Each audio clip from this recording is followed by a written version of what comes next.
Hey guys good morning. So எல்லோரும் நல்லா இருக்குவீங்கன்னு நம்புகிறேன். ஸோ நானுமே நல்லா இருக்கேன். ஸோ இன்றைக்கான ரெசிபி என்னென்னு பார்த்தீங்கன்னா, கருப்பு சுண்டல் ப்ளஸ் வந்துட்டு பச்சை பயிறு ஓகேங்களா. ஸோ இதை வச்சு பெசரட்டு தோசை எப்படி சுடுறது தான் நம்ம பார்க்க போகிறோம். ஸோ ஃபஸ்ட்டு நான் ஆல்ரெடி 8 ஹவர்ஸ் வந்துட்டு ஊற வச்சுட்டேன். நைட்டே நான் ஊற வச்சுட்டேன். ஸோ அது வந்துட்டு பச்சை பயிரையும் ப்ளஸ் வந்துட்டு இந்த பிளாக் சன்னாவையும் வந்துட்டு நம்ம மிக்சரில் போட்டுக்கலாம்.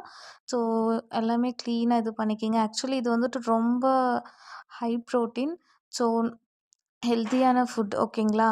ஸோ பெசரட்டுக்கு வந்துட்டு ஆக்சுவலி நான் இந்த வெந்தயம் வந்துட்டு மார்னிங் ஆனால் வந்துட்டு நான் வெந்தயம் தண்ணி குடிப்பேன் ஓகேங்களா.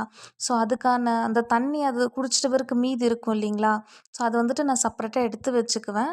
ஸோ ஃபைனலி ஒன் டே நீங்கள் விட்டுட்டு நெக்ஸ்ட் டே பார்த்தீங்கன்னாவே அது நல்லாவே வந்துட்டு முளை கட்டியிருக்கும். ஸோ அது வந்துட்டு நான் சேர்த்துக்கினேன். ஸோ பாருங்கள் ஒரு ஒரு இதுவுமே எவ்வளோ நல்லாவே பெருசாக இருக்குது.